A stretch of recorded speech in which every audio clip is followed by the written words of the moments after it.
Hello! Hello! Culture Hang Podcast here. Another week, another week. podcast. We've made it past the month mark. Oh yes, congrats to us. Well done us. Well done us. I feel we never really introduce ourselves in these videos. I don't know if that's an issue, but it just occurred to me then that we're just strangers to people. We're just strangers chatting rubbish. We could be anyone. Your neighbour who looks a bit weird and quirky, that could be us. If John is listening to this, hi John. How's next door going? How are the grandkids? My Shout out to John. My message to my neighbours is, please train your dog. I have had to listen to this dog yapping at butterflies my entire time at home, and I'm tired of it.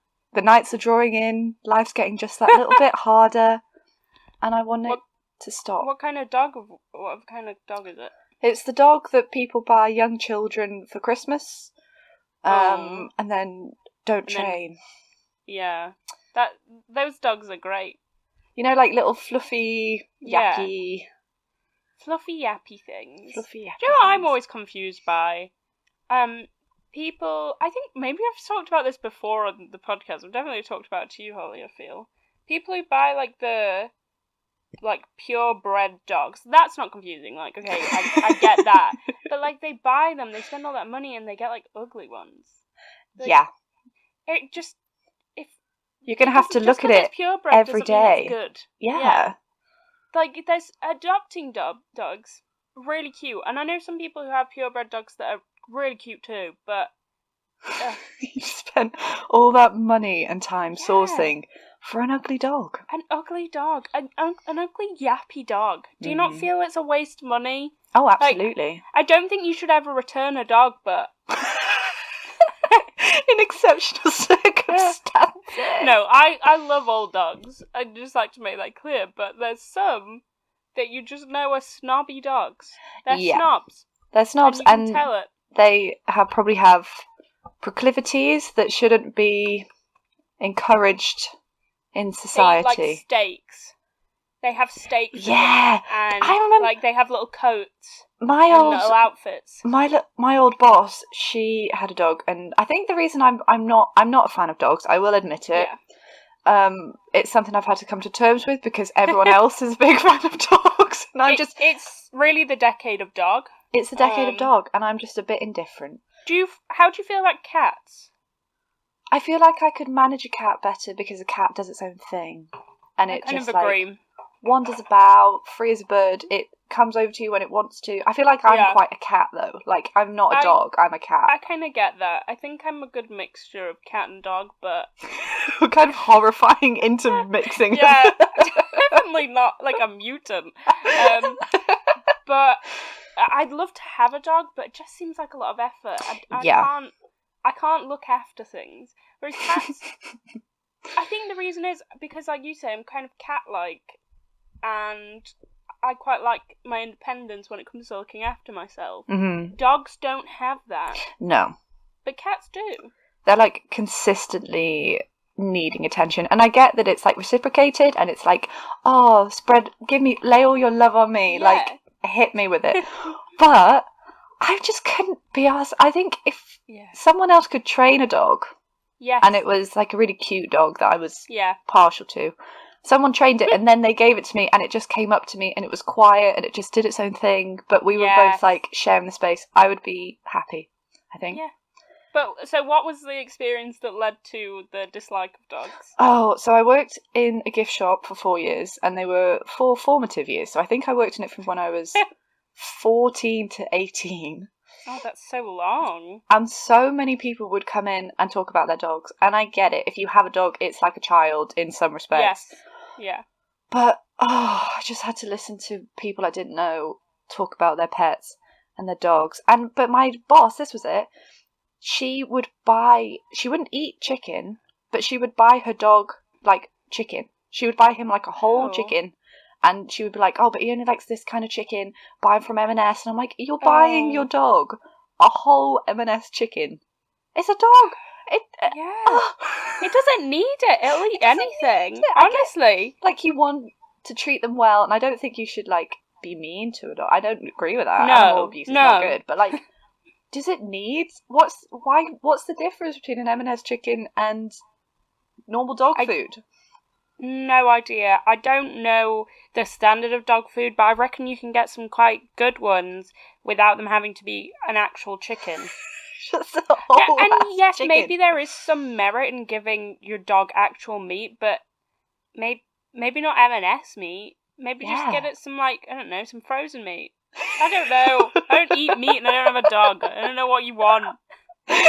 So I'm entirely qualified to talk on this topic. Whereas cats, I feel like you could just, like, give them a bit of cream.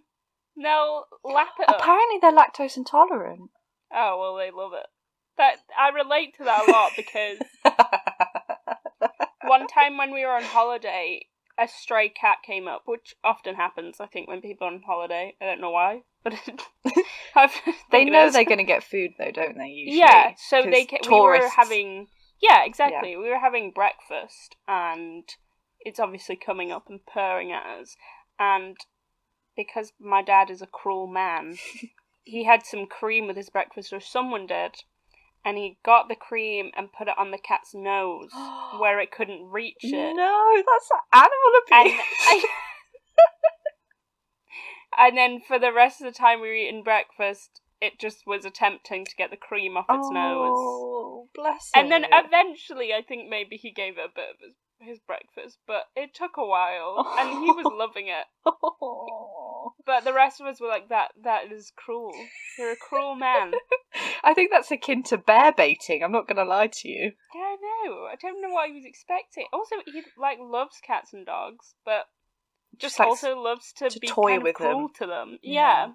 He's a cruel man. How did we get onto this topic? Honestly, half the time when we do this podcast, I don't know how we get onto any topics. I think we verge from topic to topic, and with the slightest link. So yeah, that's good for us. And been up to anything fun this week? Well, I don't think I have coronavirus, which is good. Aww. Haven't had a temperature. Congrats. Thanks so much. Yeah. I genuinely, what have I done? I feel this week's gone fast. It's gone really quickly. I think because we did a bank holiday. Was it? Yeah. Oh, it made no difference to my life. I really didn't do. Yeah. Oh, I've watched a lot of TikTok. That's what I've done this week, which doesn't sound significant, but I think I've reached my saturation point a little bit, where I've watched probably too much TikTok. I feel like I kind of get that. Yeah, like... I feel like I don't watch it as much as I was doing, like, a month ago. Yeah. And when I do watch it now, I don't watch it for as long as I used to. No, which I think can only be healthy, because you can lose hours on that app. But I've come to realise that I absolutely despise the jump transitions that people do for, like, different outfits, because now people are doing it on Instagram Reels, and I don't want to see someone jumping into a new outfit anymore. I'm so tired of it. It doesn't make me go, oh, wow, I just get angry. And that's irrational. I suppose, but we'll allow it. I saw Paris Hilton did a transition, like, the other day, but she, like, flipped her hair forward, and then when she flipped it back up, she changed. It was very Paris Hilton, but, like, the transition wasn't that great. I wanted to see if anyone else had commented on the transition, because I didn't think I was the one to draw attention to it. Yeah. I don't really have experience in creating transitions, so it's probably really hard. Although, I feel Paris Hilton probably doesn't edit her own TikTok. She definitely doesn't. No. She has somewhat. That would have been, in another timeline, that would have been Kim Kardashian's job. Kim Kardashian's job. I wish it was. But apparently, I watch a lot of these, like, things on TikTok where it's, like, celebrities I've served. Yes, yeah. I kind of trust it because, one, a lot of the same celebrities come up a lot. Mm-hmm. Two, I feel if someone's rude to you when you're serving them, it's kind of a good indication of their character. 100%. Like, it's red flag on a date. Like, or even friendship. Like, look at how people talk to waitresses. Yeah. Just I general mean, people. I think there's a difference between, like, if maybe they were a bit quiet, they didn't say much, or they seemed like they were having a bad day. That's one thing. But there's certain celebrities that come up so much that are just consistently rude. And you know how, like, tipping in America is so much bigger than it is here? Yeah. That's always a big issue. So sometimes they bring up, like, English celebrities and they're like, oh, they didn't tip very much. But it's like, well, we don't. Tipping's really, not as much of a thing. But Kylie and Kendall often come up as not good people to serve. But Paris Hilton, very nice to serve. I can see that, and for some reason lovely. I have a more affinity with Paris Hilton than the Kardashians. Yeah, I don't know why. There's no reason for me to have that. No, because she has been, like, intensely privileged her whole life. Whereas I don't think the Kardashians, they've always been privileged, but not to that extent. Whereas Paris Hilton's, like, from a great dynasty of hotels. Hoteliers. So, yeah. Can you imagine that? No. But yeah, I just find that sort of thing really interesting, because I'm trying to think who else is nice and who's not nice. John Hamm, apparently really nice. I like to believe that. Yeah, I do too. But didn't he get cancelled for something? So here's the thing. But he hasn't been, he's never been fully cancelled. Okay. So I don't know, like, it happened, but I don't know to what extent. So he was part of a fraternity, and they basically kind of tortured a pledge to the fraternity. And so there was some allegation that he was maybe the one in charge of it. I don't know if that was true, but he was definitely involved. And then in an interview, he referred to it as a bummer, which not great. And then I think another interviewer brought it up at a different interview, and he got kind of annoyed and was like, I hope this isn't what do you call it if you go to an interview and they just start asking you, like, a sting, or like a I hope it's not an ambush, basically. So I don't know how to feel, because other than that, he seemed like such a nice guy. Yeah. But then there's that, and he's Hanging never over. really explained it. I think maybe if he explained it, or said, like, oh, I wasn't a big part of it, or I was led wrong, or I don't know, I would know how to feel about John Hamm. Because I used to love John Hamm. I don't know why. It's so tricky, because it does seem like, for some reason, and obviously we've done quite a few topics now, and one of them being YouTube and, like, cancel culture and stuff, but you just wonder, why has everyone said the N-word? 2, why has everyone said the N-word on film or on Twitter? Yeah. 3, what?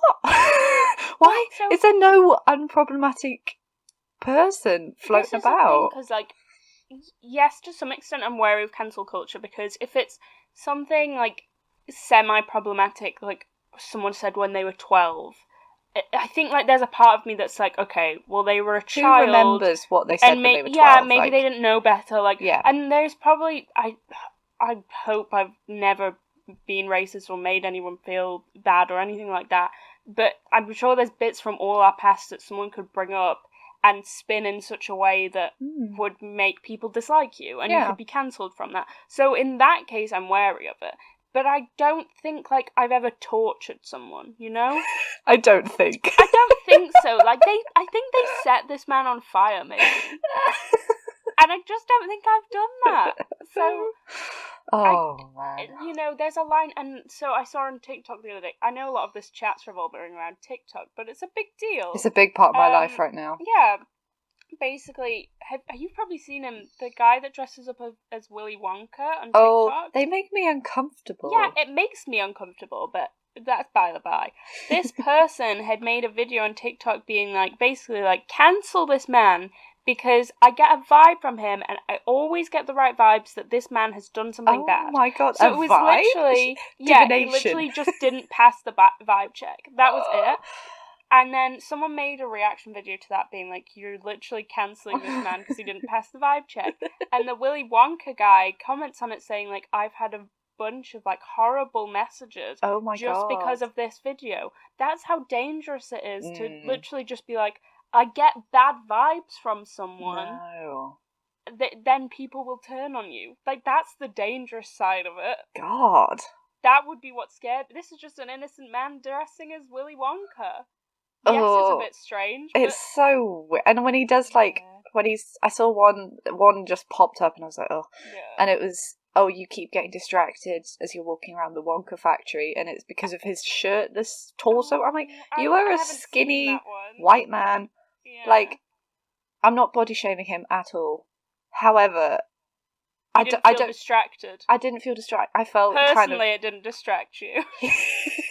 He would, if he was doing all his gyrating in the Wonka factory, I would make a conscious effort to look away.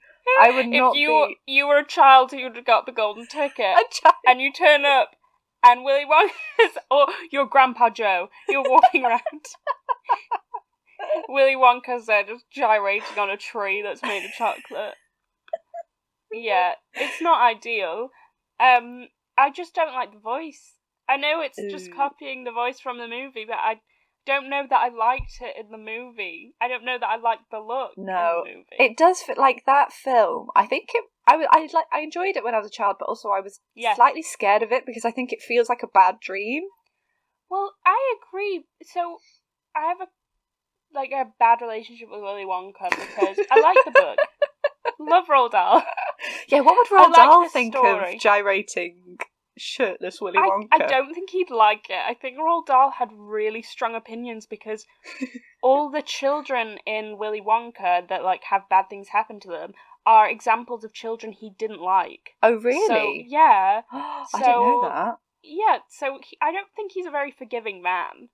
I think maybe he would find it funny in the first time he heard about it. Yeah. But the fact that this guy is still doing it, he'd be like, oh. Yeah, I think he'd try cancel him. But yeah, so when the original film, which most people prefer. Come with me. I had a thing as a child where I was really scared. Like, I didn't like seeing children be told off. I get that. Yeah, and so it happened in The Cat in the Hat. At the end of the film, like, the house is a really big mess, and the Cat in the Hat's just left, and the children have to deal with it, and their mum's coming home. And it stressed me out so much I couldn't watch the film. I think I had to leave the cinema.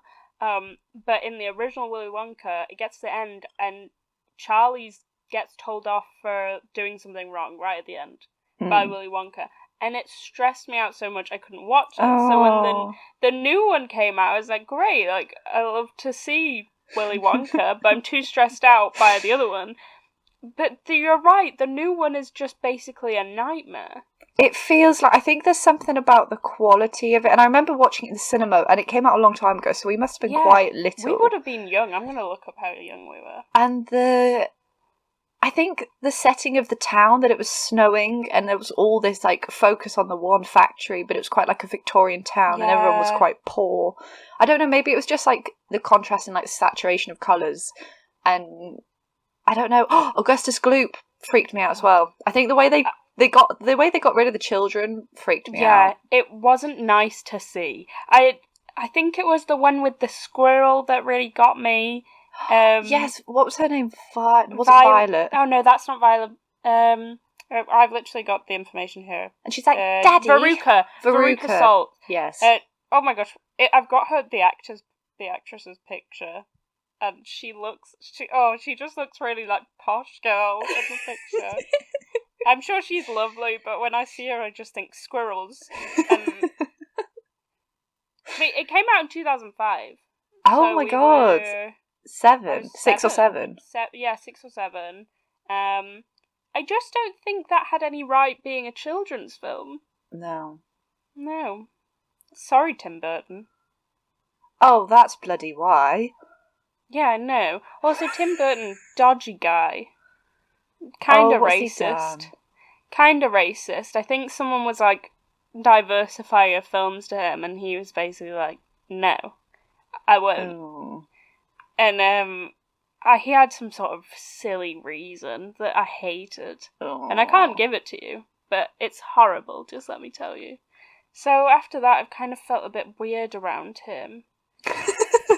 Because he comes over all the time, does a pass the vibe check.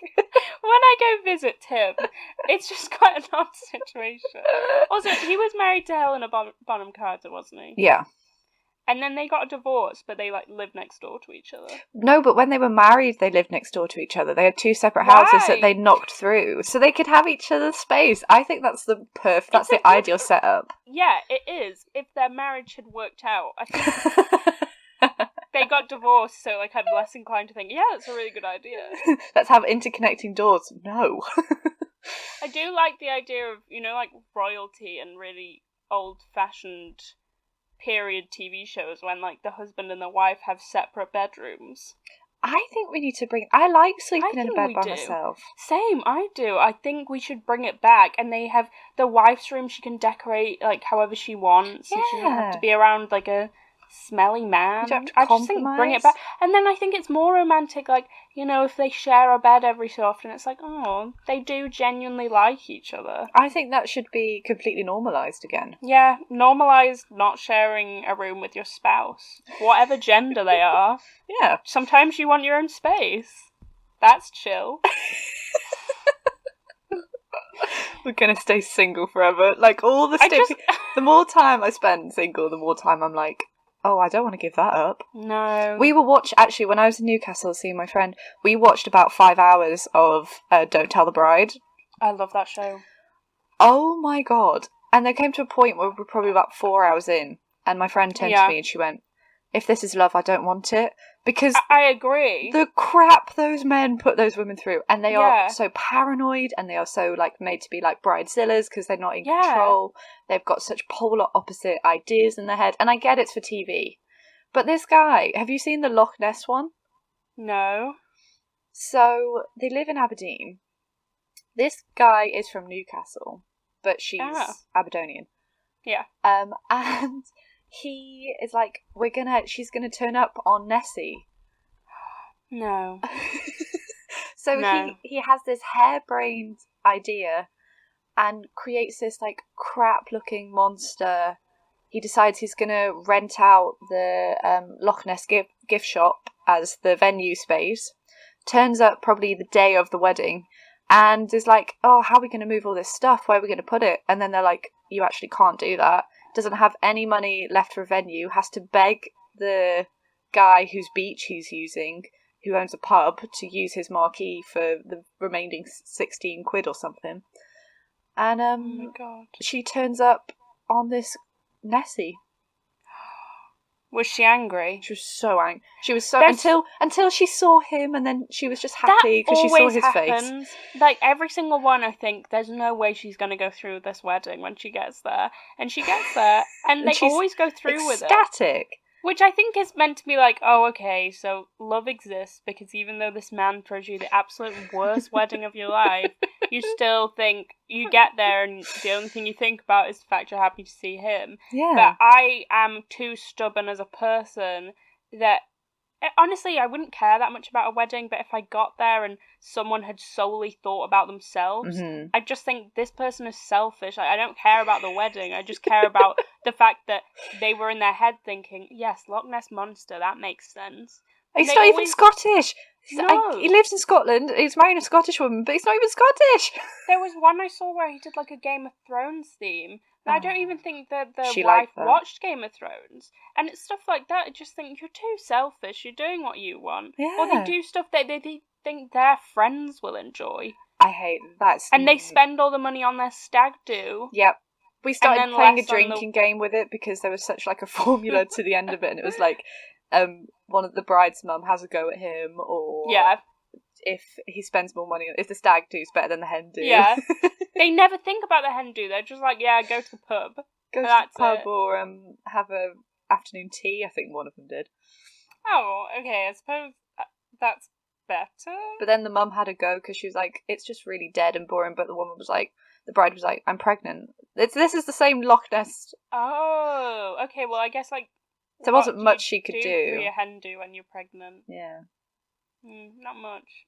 I would just have another hen do later. Yeah, I do wonder how many couples stay together. I reckon... I want to know. I reckon they have to, like... What was the Netflix show that everyone was obsessed with? Love is Blind. Love is Blind. Love that. Yeah. You knew that straight off the bat. But where people were like, they said yes, and then for the wedding, but then they actually didn't stay together afterwards. I feel like that happens a lot on Don't Tell the Bride. I definitely want to see it because I think they should do catch-up shows, like that'd be where they so catch good. up with the people who are on it, yes, and like look at which ones were successful and which ones weren't. Because I think there's some that are so embarrassed when they get there, but they're like, oh, you can't really not get married. All my family's here. Yeah. But surely that's already like a bad way to start married life. Just annoyed at each other. If it's love, I don't. If that's what love looks like, I don't want it. I agree with that statement. Having my own bed, only having to worry about myself. The thing that gets me is, like, if I was in a relationship, how would I fit other things in? That's stuff that I've always thought about. Like, it would be stuff like my friends would be like, let's go for drinks. And then I'd be like, oh, I guess I have to consider if I've got to go spend time with this boring man or go out and drink with the girls. Like, I know, and like, you get dressed up, you get all dressed up, put your makeup on, do your hair. You go out to a man and like, the best you're gonna get is like, oh, you look nice. You go to your friends, they're like, oh my gosh, glorious angel woman sent down from the heavens. That's what I want. Don't settle for anything less. No, if I'm not getting told I'm a glorious angel woman sent down from the heavens by a man, it's not happening. Not happening. Listen up, boys. I'm not a settler. I'm too stubborn to settle. I think that's fair enough. I think we've all got to raise our standards, and if they don't meet them, then no one's going to get married. It's the end of the human race. In the words of Madonna, don't go for second best. And then maybe like, put your word to the test? Put his words to the test? I don't know the next word. Anyway, I suppose we should talk about what we're meant to talk about. So after deliberating for a while, we chose what we're doing the podcast on today. Which I then forgot what we were doing it on. Child stars. Child stars. Legacies. And their legacies, yeah. I'm glad I remembered it, because I said child stars. My mum was like, what are you doing the podcast on this week? And I said, child stars, and then immediately thought, that doesn't sound right. So I'm glad that it's right. Can you imagine if we just prepared for two completely different topics and just went off on one? I think it'd go down well. We'll do it for one. We'll do what's it, like a lucky dip surprise? Yeah, and we just pick whatever we want. Yeah. I like the idea of that. Anyway, so this week, we're doing child stars. And here's what I'm going to talk about. I'm ready. So, child stars. I love them. We love to love them. We love to hate them. But specifically, I'm not focusing on one child star. I'm focusing on Nickelodeon and Dan Schnieder and what he potentially did to a bunch of child stars. Including the one I will be talking about. So it all fits in very well together. Who are you talking about? Amanda Bynes. Yes, that makes sense. Because she's an ex-Nickelodeon Yes, she is, because I am going to briefly mention her, but I thought you were talking about her, so I didn't look into it a lot, which is perfect.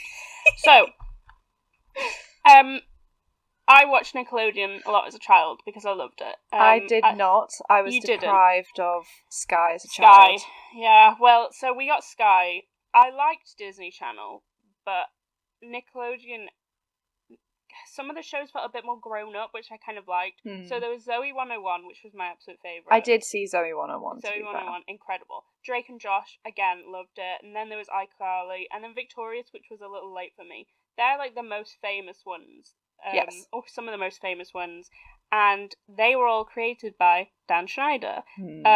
Most of the shows on Nickelodeon from like the 90s to 2018 are created by Dan Schneider, which is 2018. Yeah. Oh my god. Yeah, he's been going there for a long time, because I remember when I was younger, a lot of the shows would end with his like logo, which was like Schneider's Bakery or something. And yeah, so many of them were made by him, which I think, if he wasn't a creep, I'd be like, yeah, that's incredible. It's an amazing career, yeah. Yeah, that you created so many shows that resonated so well with children, which because they were generally good shows. I didn't watch Victoria's, but I know some people love it even to now. Like, I know that some adults watch it. It's on, like, Netflix. Maybe I'll try watching it and review it. But, so, yeah, Nickelodeon parted ways with him in 2018. Supposedly, it was for a mutual agreement. They just said that he'd finished all his shows. They were done with him, basically. So, like, there is no specific reason that they've parted ways. Okay. But it is a bit odd that they would part ways. After like 30 years. Yeah. Yeah. But anyway, so yeah, been making TV with them since the 90s, stops in 2018. Some people think it is odd because they were saying the reason they stopped was because all his TV shows had basically finished, but one of his shows ended on a cliffhanger, so it clearly hadn't finished. Yeah. And supposedly he was angry about that. But anyway, so when I was looking into this, what I knew was the foot stuff, which I'm obviously going to get into. And I was thinking, like, yes, it's weird, but I thought it'd be kind of easy to argue your way out of it being weird, like, sort of rationalise it. The more I looked into it, the harder it gets. So it really escalates. So we'll start with the foot stuff. So if you don't know, it's been alleged for a while that Dan Schneider has a foot fetish, and sort of explores that through his children's TV shows. Oh, there's just so much wrong with that. So when I think of it, I do remember seeing a lot of foot jokes on the shows. I remember, like, one in particular where it's an episode of iCarly and she gets her toe stuck in the bath, like, the tap. Oh, okay. Which I think is weird already that it was a children's show, she's in the bath, and her toe's stuck in the tap, and that's the whole plot of that epised. That's weird. Trying to get her toe out. Yeah, she's already in the bath, which is weird, and then so much focus on the foot. But there's so much more that I hadn't even noticed. And also, on his Twitter, he asked fans to send feet pictures on Twitter. Oh, I remember seeing this. Yeah. Did it say, like, I love iCarly? It was something. Like you had to write Sam and Cat on your feet. It was something to do with Sam and Cat, which is the collaboration show between Victoria's and iCarly, which I don't think was that successful. Anyway, so stuff like that, which is weird to put on your Twitter for which children. I'm assuming most of his followers will be like children, and this was in 2013, so it wasn't like it was, it was out in the public. Surely someone would have put "this is weird" in the responses, but don't send your feet to this man. Yeah, please don't do that. That's a weird thing, because in any other context, why would you send foot pictures to an adult as a child? There's no you wouldn't. Other context if you were thinking about it, don't do it. Don't do it. So, as I say, there is an uncomfy amount of foot jokes in his TV shows, and I don't ever remember finding them funny as a child, because for a while I tried to sort of rationalise it by being like, maybe feet were kind of funny, because, children like kind of disgusting things, and maybe they were just like, oh, feet are disgusting. But there's too many, and I never remember finding it funny, so... But that's amazing that you remember, like, there was so many that even in your, like, overstimulated childhood brain that you remember trying to think about, like, why is this keep happening? I think there's an episode of Drake and Josh where, like, Drake wakes up with Josh's foot in his face, something like I remember specific images of feet, and also the Nickelodeon logo used to be a foot. So, it did. Yeah, it all seems weird to me. Is it like a foot fetish ring? I don't know, but yeah, the feet, and also I couldn't explain, like, maybe the Drake and Josh stuff you could maybe explain, like, oh, feet are funny, he wakes up with a foot in his mouth, ha. But it went too far. Like I say, I didn't watch Victorious, but I found clips where there's one in particular, Ariana Grande is putting her toe in her mouth. Oh, I've seen this clip. Biting on it. Yeah, she bites on her toe and she's like rolling around on the bed. It all seems very odd to me that that would ever be for children. Like, I think you could probably put that sort of video online somewhere. Or I feel like that's the sort of thing that people would pay money to see. Like, anyway. Yeah. Also, this is where it starts to get weird. And we start going down a dark route. Starts to get weird. Yeah, I know, because that, at first I was like, okay, well, I think maybe there's two different sides to that, but now it's getting weird. So, This is from a deleted Reddit comment. I see it referenced a lot, but it doesn't exist anymore, so I can't show evidence of the exact one. But someone claims that they were an extra on the Amanda show, which is Amanda Bynes' show, and that Dan Schnieder paid them $100 to tickle their feet. And then someone asks them to explain it more, and they say that basically Dan Schnieder goes up to them and says, like, "Oh, are you ticklish?" They say no. He's like, "Oh, I bet, I'll pay you $100 if you are ticklish when I tickle your feet." And they're thinking, like, yeah, I can get $100 out of this because they're, like, a teenager. Oh. And so they're thinking, like, he'll just tickle their feet there, it'll be fine. He takes them to a private room and essentially massages their foot. Oh, no. Which is weird. Obviously that's alleged because the Reddit post doesn't exist anymore, so it could just be hearsay, but there is pictures of it. Oh.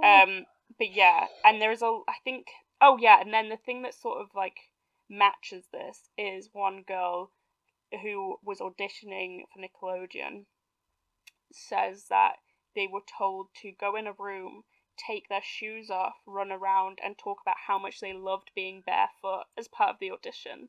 What? And Dan Schnieder was part of that audition process. Why did no one stop him? Like, as an adult, surely you would see there's something going on, or there's more and more things that are all, like, lining up. But as I say, all that's alleged. Because they're anonymous things. Like, none of the main cast members have ever come out and said anything, so people are still uncertain. But obviously, you have to take into account these things, even if they are anonymous and you can't find them anymore.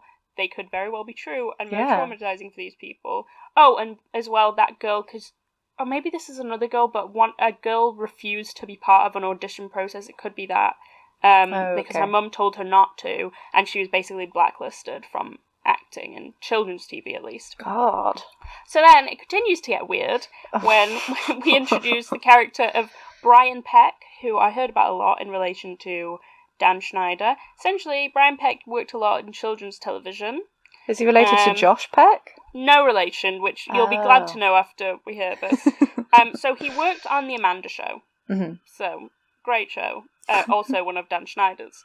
But following The Amanda Show, I think it was with a underage actor on The Amanda Show, but I could be wrong.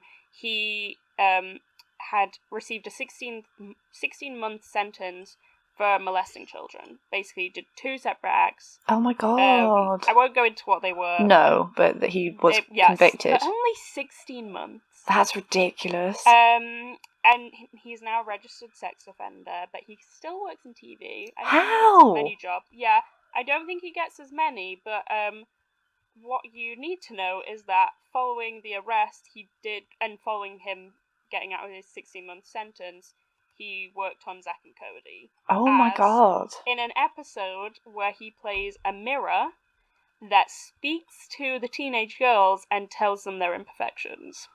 Oh my God. Whoever cast him in that, disgusting. That's unbelievable. Because I think there's something about... I want to be very careful about talking about this now, because I feel like it's been the QAnon? Quanon? I don't know. But that's what the child paedophile sex ring conspiracy has been labelled. And it's been not hijacked by the right wing, but right wing conspiracy theorists are all peddling that the Obamas and Hillary Clinton, they all sacrifice children and wear their skin and that kind of thing. And it's a distraction technique. Yeah. 2, it's, not contributing to actually helping child sex trafficking victims or to help prevent it. But there does seem to be a trend in Hollywood and in TV of this kind of abusive stuff but being allowed to happen. It's definitely, I mean, the right wing have taken it and run with it in a very negative way, but they do. Yeah. But there are too many child stars that have come out and basically said there is a child sex ring going on. Yeah. Like the guy that you can't ignore it. You can't ignore it, and I think there's a difference between you've got to separate out what individual people believe, and I think it's actually listening to people who have spoken out about it, but not through the medium of, like, I don't know, right-wing conspiracy theorists who are doing it as like a tactic for some reason or something. But I can't remember the name of the guy who was like found dead. He did all these videos. He was a child actor, and then was saying, I think I know who you mean, but I can't remember his name. Oh, that's really ridiculous. I wish I did. I'm very sorry to this man. But just the ones that I've seen that have come up recently, we've talked about a little bit, haven't we? That people are talking about the Yummy video, Justin Bieber, and kind of he was so big on promoting it, but in a weird way. Yeah. And he looked quite upset, and people have been dissecting that. But then also you sent me, I can't remember what song it was, but the Avicii music video. Yeah. Well, here's the thing. So that Avicii video, definitely, I wish I remember the name, I don't, but it's his last music video. Yeah. Which is dodgy, because it's definitely it's a dark music video. Yeah, it's a weird video, because why would it be a music video? But it is. It's about, like, child trafficking. Yeah. So it's really dark. But also, I kept seeing stuff on Facebook where people had said that he was working on a documentary about, like, that was going to expose, like, a child sex ring with a bunch of other people before he died. I looked into it. I don't think that's true. I think people were kind of running with it. But yeah, there's definitely... I do still think it was a bit dodgy that he makes this video and then he's dead. There's, I think there's a difference between actually going, oh, something's going on. People are talking about this, but they're not talking about this. And also going full blown believing everything. Like, I've had to unfriend a few people on Facebook because they've been, I think that this, like, right wing conspiracy thing has overtaken the Save Our Children movement, which was actually started as a movement that was against child trafficking and looking out for signs of it and stuff. But now they've gone full force with all the hijacking it. So, you know, there is a lot of misinformation out there. But yeah, when you see stuff like the fact that that guy was acting with children, because the law, although he wasn't allowed to, like, be with children just in a social setting, if he was working with them on a TV show, there was nothing stopping him, so he could still be close to them. Yeah. That sort of thing. He's a registered sex offender who went to jail for molesting children, and he was allowed to work with children. Mm-hmm. Oh my God. That's the sort of thing that, like, you need to look at and be like, clearly there is a problem, instead of when things get fabricated and sort of read into a bit too much. But yeah, so he worked on the Amanda Show, which people found dodgy because Dan Schnieder obviously worked on that show because there's suspicion towards him. They think, oh, he was friends with this guy that did molest children, like, is there something there? But also... There's a teeny bit about Amanda Bynes. I'm not going to talk about it too much because you're talking about Amanda, but I'll mention it later. Basically, then the last thing I have to talk about is his uncomfortable relationships with child actors. So there's two major ones that I spotted, which is Ariana Grande, who I've kind of brought up a bit, and Jamie Lynn Spears. But basically, Ariana Grande... I don't think this was on the show, but I think they were videos that they uploaded onto the Victorious website. So it's still part of the show. It's still for children. Yeah. But the videos made me uncomfortable as an adult. Like I say, it feels like something that men would pay to see in a very perverted way. There's her squeezing a potato to try and get juice out of it and grunting. Then she, at a different point, sticks her finger down her throat because she's trying to talk about the dangly thing at the back of her throat. So instead of just saying that, she says it and then sticks her finger down her throat, which, watching it, I was like, no, that seems like that's wrong. And then, maybe the worst one, she wants to see if she can drink while she's laying down. So she essentially just pours water on herself while she's laying down and is screaming. So the whole thing, it just seems very perverse. I didn't enjoy watching the videos. You can find it's on YouTube, like a compilation of them, and I'll link it. But I didn't enjoy watching it. It felt wrong. That's I don't so see that. like to what? Yeah, I don't have any kind of... I'm kind of speechless by that, because I just think, what was the premise? Yeah, why again, did anyone...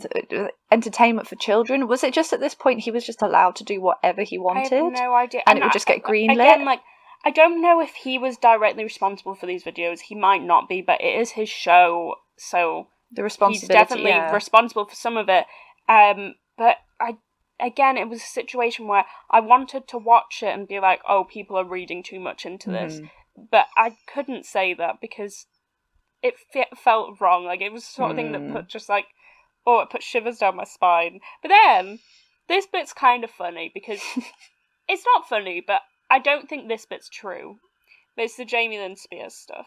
Basically, there is a rumour that he's the father of Jamie Lynn Spears' child. Oh.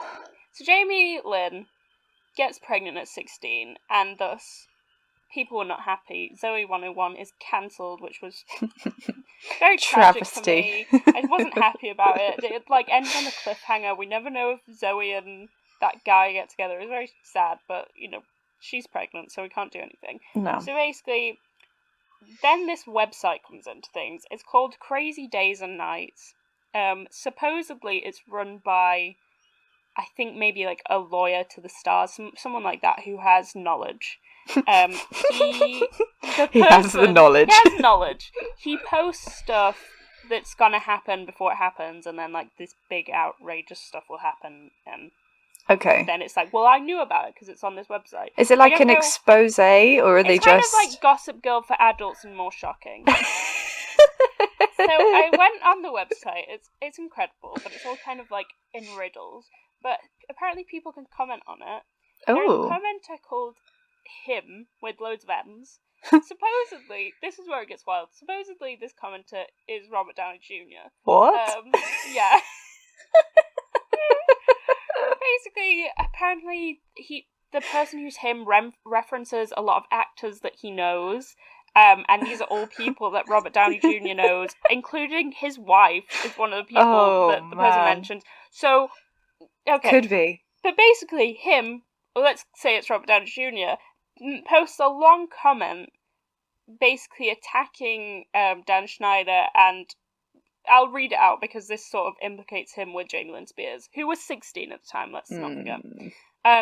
He's a monster, the worst predator alive, and if you wonder why nobody will confront or charge him, he's in charge of multiple hit shows for Nick, which rakes in oceans of money, tens of millions of dollars multiplied by many years and many shows, not to mention his merchandising royalties. So Viacom Nick warn him to cool it, then pay for his damn lawyers. What about the parents? ? No tweener parent who shoved their kid into the limelight from birth is going to cross him either and risk career suicide and loss of revenue and residuals in future career, no matter how bad it... And then it's like, I think it's meant to be F's up. There's loads of stars, obviously. F's up the kids, especially if there's multiple kid actors in the family, and the kids' agents are complicit too. Just ask the Spears family, a lot of settlements get paid out of Viacom's accounts. So basically saying the Spears family were paid off by Nick lawyers to... because... Hush up about it. Yeah, basically... Why am I suddenly forgetting his name? I've been talking about him for ages. Schneider. Dan Schnieder. Dan Schnieder has, according to this, been doing some dodgy stuff. Doesn't say what. But then Nick's lawyers have to pay off the Spears families, and it's saying that because they're shoving their children into the limelight, which we know the Spears family did with both Britney and Jamie Lynn at young ages, that they don't really care as long as they're getting money, which potentially could be true considering the Spears parents don't seem great. Well, considering that, and this is a piece of good news about child stars, that Britney is free, nearly. Her sister is becoming her conservator, and she wants, I saw recently, I think it was last night, that she wants the court records to be made public so the Free Britney movement can kind of see what they've achieved from the pressure. That's really good, I love that. But also, what kind of links to that is, there is some suspicion that the year... maybe this is wrong because I didn't check the dates, but supposedly the year that Jamie Lynn gets pregnant and all this stuff's going off with Nickelodeon is the year that Britney has the breakdown. So some people say that she was aware of what was happening to her sister, and she knew her parents were complicit, and that was part of... Yeah. Yeah. But we don't know for certain. Probably might just be true, speculation, yeah. It's probably speculation. But something interesting to consider, and I hope her and her sister are happy now. I hope she just needs to, the amount of control that her dad had over. Yeah. And, a lot of people drew attention to the fact that, after she had the very public breakdown where she was hounded. I think there's a running theme from what I've seen is that child stars, as they are growing older, like late teens, going into their 20s, they are just hounded and talked about in the press all the time. They can't escape it. And they want to escape it, so they do something. It takes, they get commented on if they just walk down the street getting a coffee or something. So I think it has to escalate. Yeah. Kind of give them what they want or to make them back off a little bit. And I think that seems to be the trend of what's happened when, if you are being hounded every day, I can't imagine that. No, that would be awful. How do you get them off your back? So with Britney, I think it was awful because she had this very public breakdown, several instances, and there are loads of videos about it on YouTube, if you wanted to look more into it. Yeah.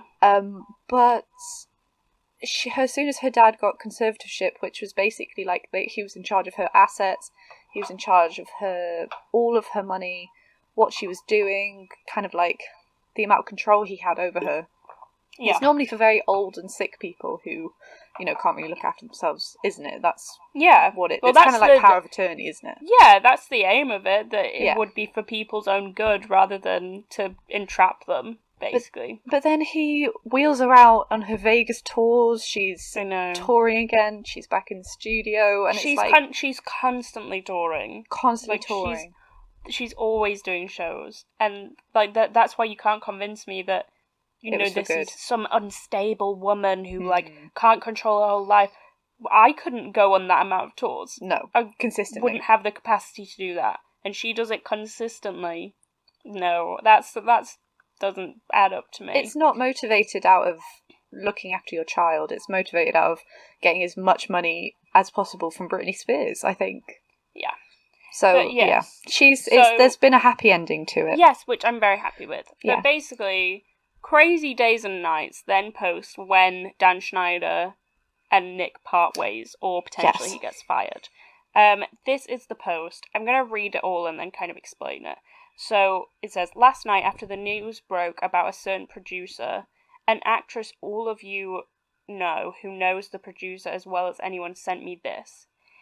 So then, this is what they sent. Mm-hmm. Thank you for all your ongoing support. I don't know how any of these men sleep at night, but if there's one thing that I do know is that what's done in the dark always comes to light, XOXO. Sorry I thought it was clever. Unfortunately, I will obviously not be making any comment whatsoever for obvious reasons. And unfortunately, I feel as though the only way that legitimate stories can make the headlines regarding blank is if others publicly speak on his behaviour. Blank was truly like a second father to me, but things changed after the second incident. I don't know if I will ever be able to have children or have the family of my dreams. People have been picking this scab for years. I just won't be the one who finally rips it off. Oh my god. Already that's weird. They post it when Dan Schneider gets fired, so pretty much everyone knows it's him.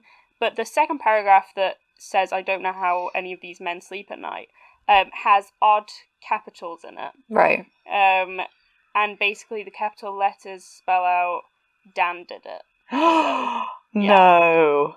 So that's why the next paragraph starts with, sorry, I thought it was clever. So a lot of people think this is Jamie Lynn that wrote this, but it doesn't add up then at the end when they say, I don't think I'll ever be able to have children. I feel like if someone wrote it, it could have been Amanda Bynes or someone like that. Yeah. It says it's an actress all of you know, and that all is in capital letters, and I just think everyone knows Jamie Lynn, but everyone kind of knows, well, not everyone, but I feel like a lot of people know Amanda Bynes. As well, yeah. Yeah, so I feel like it could have been her, but yeah, just to say, no one has made an official accusation against Dan Schneider. Anyone that has mentioned anything has remained anonymous. And yeah, so there's nothing concrete, but it just seems like there's too much. There's too much evidence. There must have been something happening, but yeah, there's nothing concrete as of yet. But maybe one day we'll know the truth. But we'll as of yet, I think he's just sort of living with his wife away. I don't think he's making any more shows. So yeah, that's good. Kind of... Get that man away from children, finally. I'm gonna just look if he has made any shows recently. I'm gonna check his IMDb and see what he's been up to.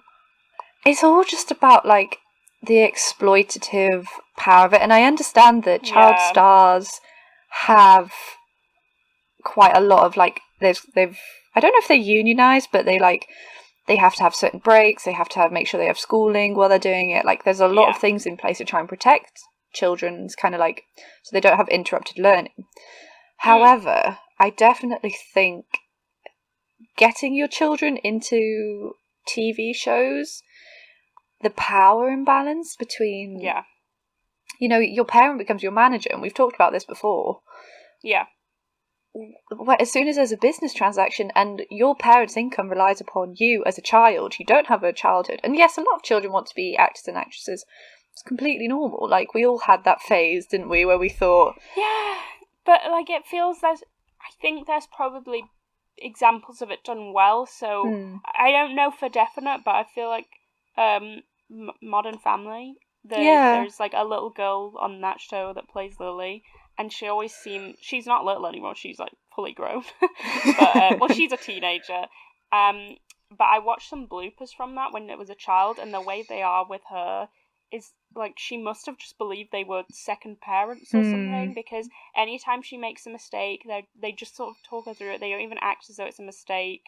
And they just sort of laugh, and it seems like such a supportive a calm group, and loving working environment. Yeah. Whereas I just feel like kids that are going on to Disney Channel, especially in the past, and Nickelodeon, it didn't look like that was a good place to. And yeah, there should be arguments for whether it can ever be done ethically now. There's social media and stuff, when there's horrible people out there that are just gonna exploit, bully children basically through social media, and the children can see that, and then that's just, as they're developing, that's affecting their mental health, and can never really recover from that. No. So yeah, sad. It is really sad. Yeah, I thought it was just going to be some weird guy and feet thing, but it's really deep. It's really dark. Really deep and dark. I wasn't expecting it, and the more I read, the more I was oh no. So yeah, I hope Amanda Bynes is a little happier. Oh, I think she might be now. So I'm just gonna I'm prefacing this bit that it is dark, but then there's light at the end of the tunnel. Yay! So apparently she's been on telly since she was 7 in a commercial in the 90s. That's mad. And then she had her own show, Nickelodeon. I knew her from She's the Man and Easy A.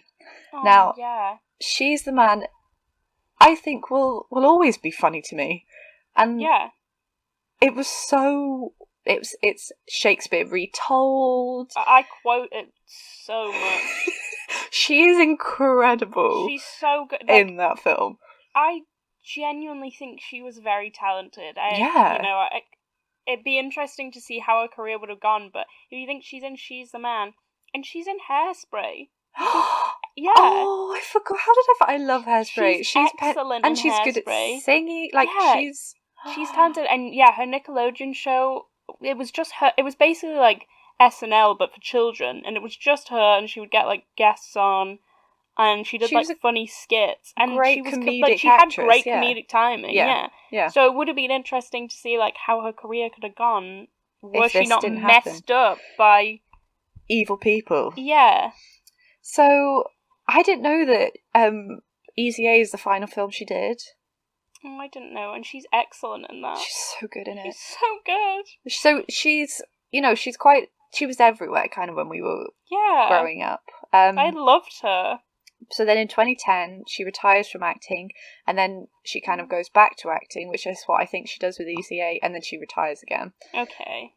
She deletes her Twitter, and then kind of around 2012, 2013 is the infamous bad time for her. Yeah. I don't want to go too much into it because it's like it has been resolved, but she is arrested for driving under the influence, and she's accused of like hitting all these different cars. So she's accused of like doing a lot of hit and runs. She pleads with Barack Obama at one point, where she tweets him, "Barack Obama, I don't drink. Please fire the cop who arrested me. I also don't hit and run. The end." And fair. Which, if you can it's convincing. We would have thought before the age of like Donald Trump and Kim K going to see Donald Trump that would have been a ridiculous interaction, but now it's not so much commonplace. Yeah. So then 2 months later she's accused of another hit and run. She's caught driving with a suspended license. And I always associate Amanda Bynes with Lindsay Lohan, and I'm not sure. And I'm not sure I do too. It's apparently they were pitted as rivals against each other because Lindsay was Disney and she was Nickelodeon. She was Nick. But Lindsay Lohan gets involved where she tweets, "Why did I get put in jail and a Nickelodeon star has had no punishment so far?" Oh, it's Lindsay. And then, I don't think there's a great conspiracy there. And then she Calm says, down, Lindsay. It's not like Amanda's more privileged than her. They're both equally privileged. And then her next tweet is, "These are the moments that I appreciate my life experiences, living without regrets, and Disney for supporting me as an actress."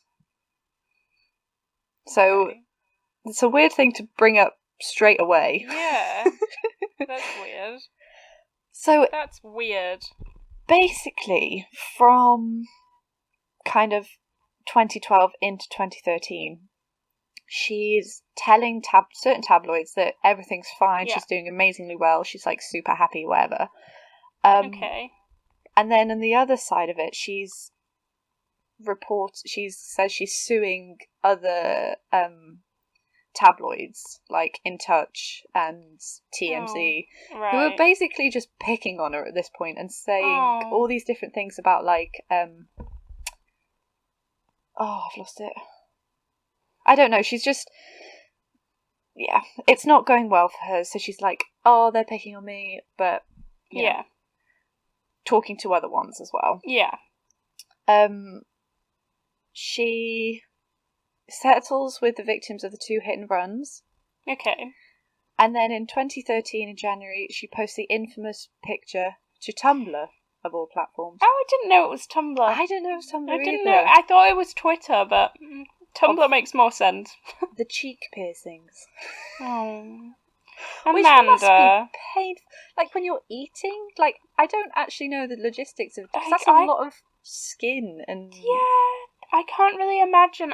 What year was this again? 2013. I feel 2013 was a very big year of having piercings in places that I'd never really known were places to have piercings, because I didn't know about cheeks, and I feel like hip piercings came in and stuff like that, and I just wasn't. I blame Tumblr for that. Yeah. If you have those piercings, I'm sure they're lovely. It's just I don't have any piercings. I don't have my ears pierced, so I kind of have a thing about piercings where I think about them and think, oh, no, I'm not sure I want that. No, I agree with it, because probably about once a year I get a hankering for a new piercing, and I'm very modest, not modest, but like conservative about my piercings. I have my nose pierced, and I have 5 piercings in my ears. Yeah. But they're all going a bit gross at the minute. Are they actually? Yep.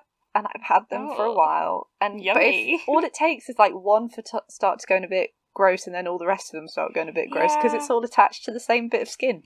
I think it's one of those things that if you get one done, it's kind of addictive. I think it's like tattoos. You get one and suddenly you're like, oh, what else could you get? Or when you dye your hair and you're like, oh, what more could I do? And stuff like that. But I just know that if I got one done, I think it's the ears. I'd just get, my whole ear would be pierced. Well, this is it. I'm starting to think about like, oh, maybe I could get, and then where do you stop? I don't have the restraint to stop. I would end up with hip piercings or cheeks. I would do an Amanda. Oh, can you imagine hips though? Like you'd get it caught on if it got caught on your jeans as they were healing. Would you just have to low rise everything until they healed? And I'm not that into low rise. I'm not. I'm too hippie. Yeah, I'm a hippie gal. We're hippie gals. Hippie gal. And especially now, the hips have gotten even bigger. My hips don't lie. They're powerful. They're powerful hips. They could knock someone out. So, also in this year, nothing really happens. So that was in January. Oh. Then in March, she claims she created the phrase illy and lolol. I believe her. There's no evidence that she didn't. I believe her. And this is where she tweets at Drake that she wants him to murder her vagina. Yeah, I mean, iconic. Absolutely. I don't see anything wrong with what's happening. Yeah.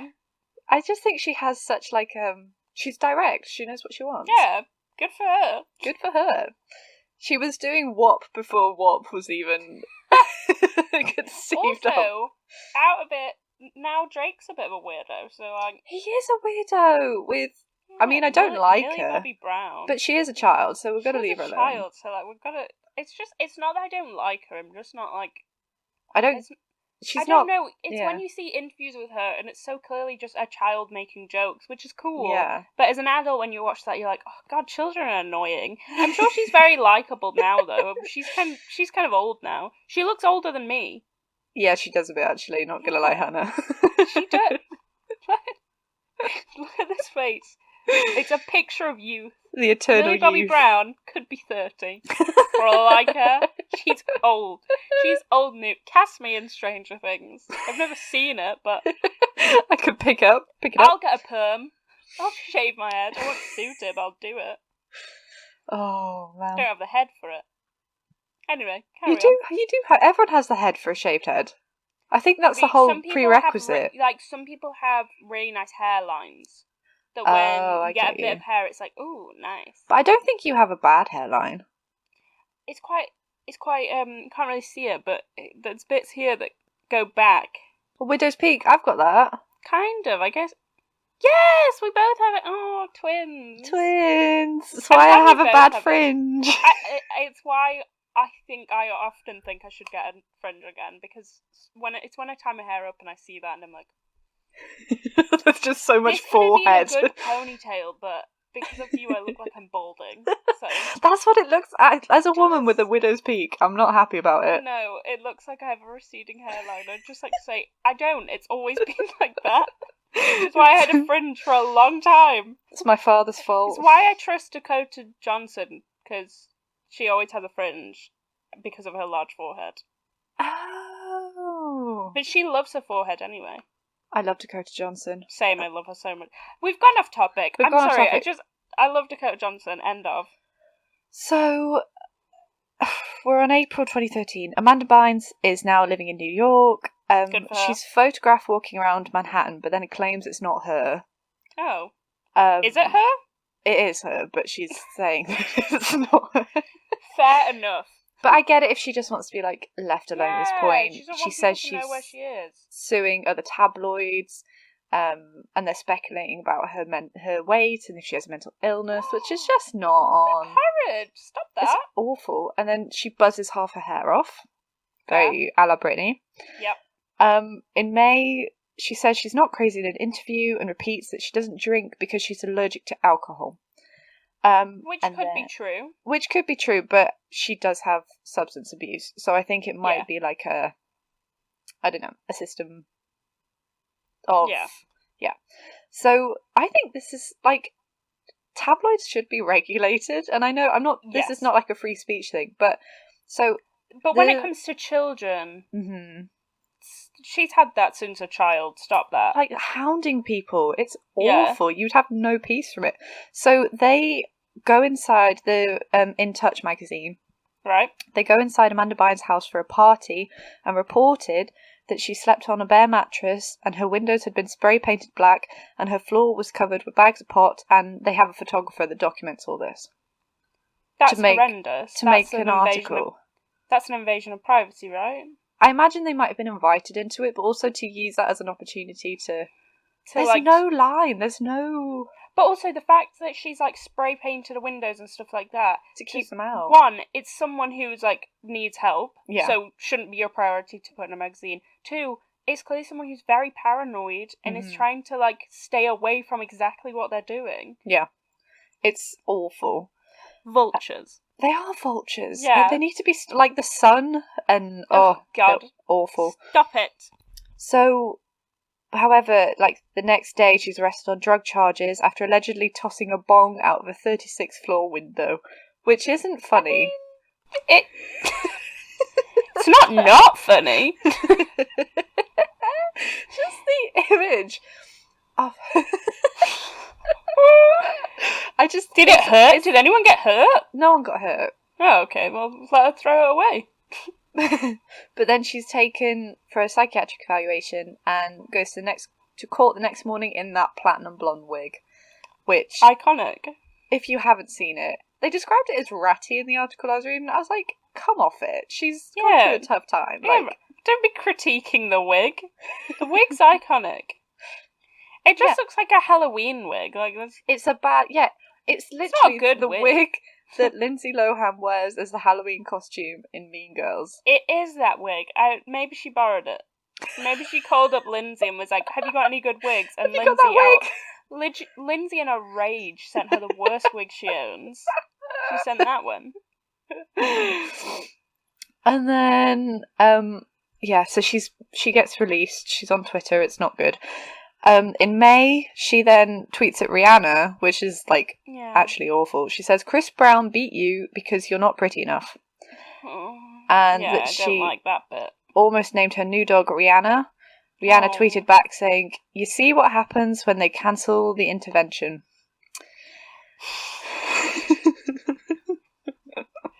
I mean, it's just, I love Rihanna too much. Too much for words. It wasn't right of her to say that. No.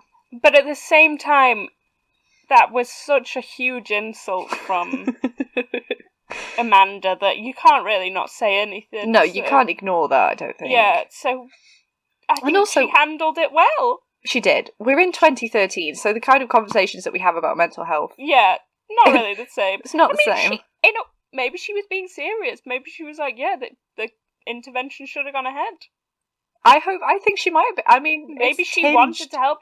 Maybe, we don't know for certain, but maybe Rihanna led an intervention for Amanda Bynes. Can you imagine? Got cancelled. Yeah. And she's just kind of upset. And she's upset about the person that cancelled it because she was ready to go forward. Lindsay Lohan cancelled it.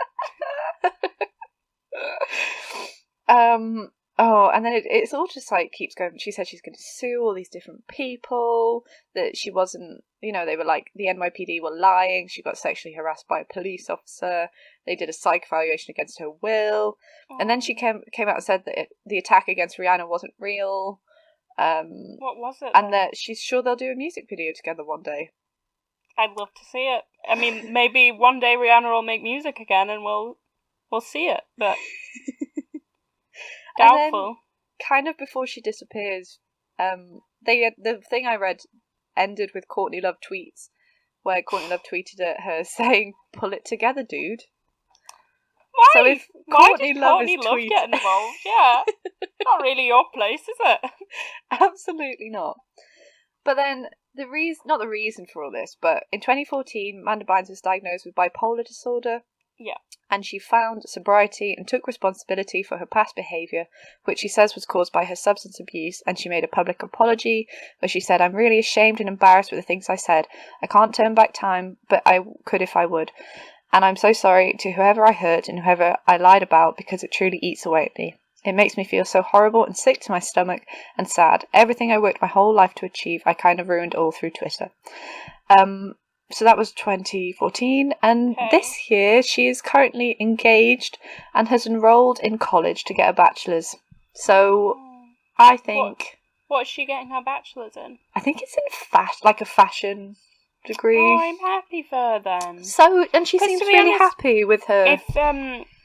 If she's doing a lot of drugs, and if it was like true that she had that amount of weed and she was doing an insane amount of weed, and she's got bipolar disorder, that's not something you want to mix. No. And of course she's gonna then be tweeting some suspect stuff, and of course, and then getting arrested and being confused and stuff like that. Of course it's gonna happen, and I feel bad for her. Yeah. I don't think yes, she needs to take some responsibility herself, and it seems like she did, but there are other people that are responsible for that as well.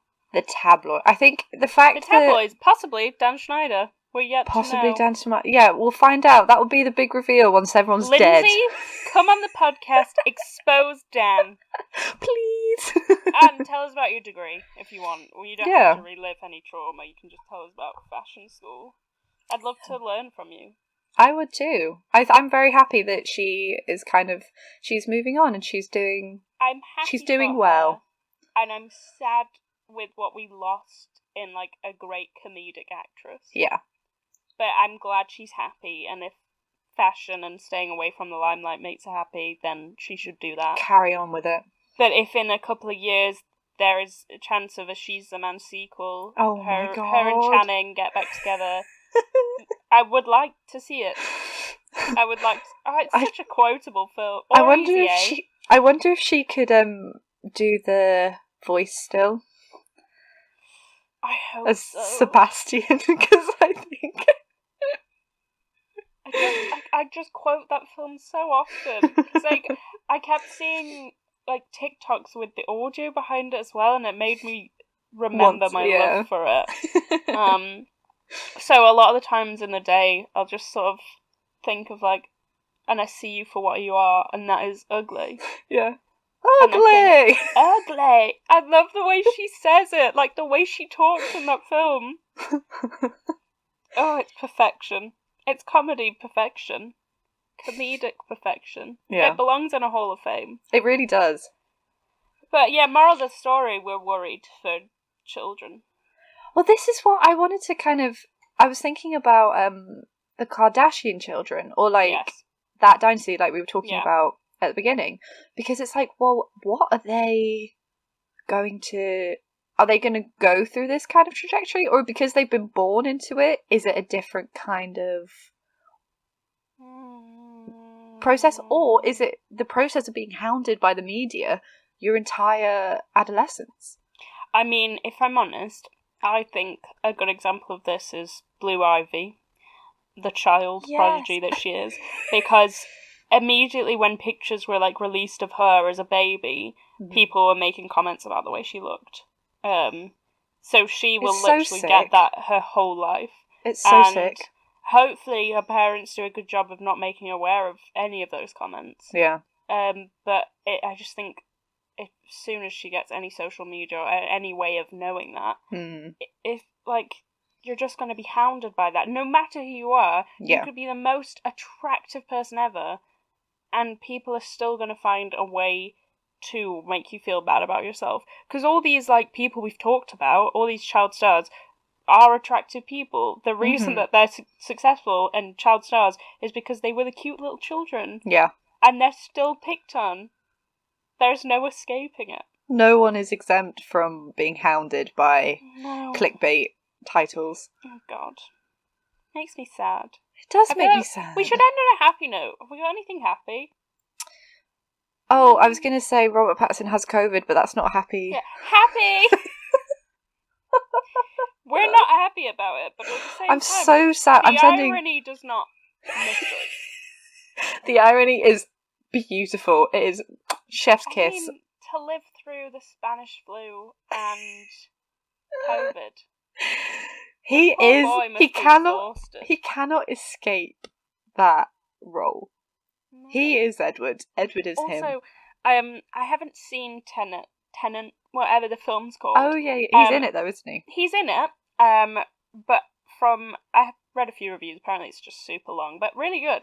If you like long, confusing films, which I often do. But apparently, spoiler for Tenant, very minor. a lot of people in the film, I'm going to quote this wrong, repeatedly say, "We live in the twilight hour," something like that. No, they around don't. Robert Pattinson.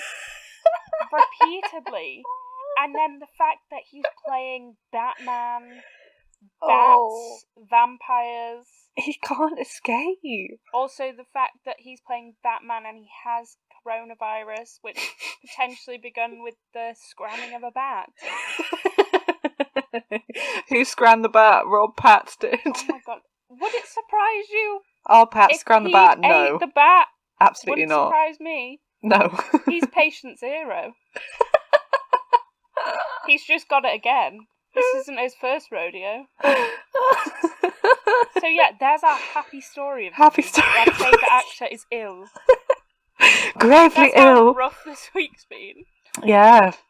I don't think there's anything happy to say. I'm happy, but I don't have anything happy to give other people. It's a very strange time, isn't it? Because I've definitely felt this week, I couldn't tell you what's happened this week.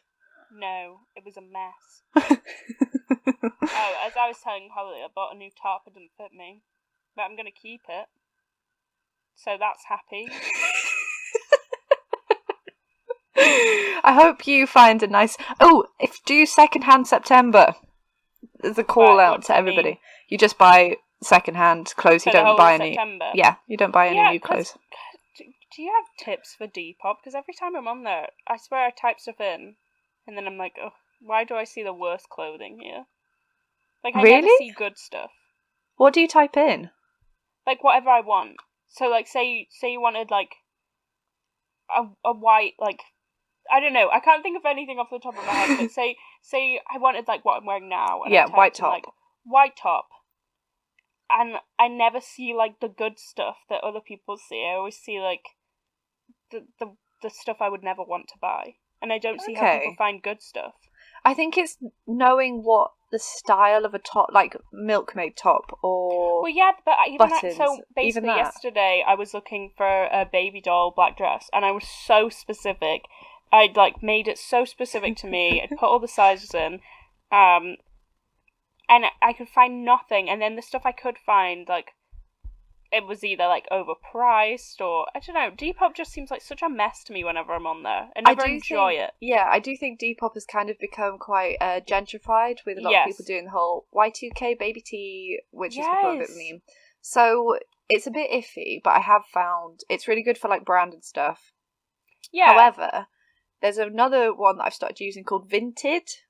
Oh right, is that better? And I'd recommend that because I think less people are doing the whole like scammy thing. Yeah, it's just that like the only times I see good stuff, it's way overpriced. Yeah, I think Depop's gone that way a little bit. Yeah, it's way overpriced for something that would be cheaper if you just bought it normal price. Like, it's something that you could buy in a store now, and they've just bumped up the price massively. And it's not good. That. They've taken over. There's a lot of people who go to charity shops and then just sell the stuff on Depop. They resell it, yeah.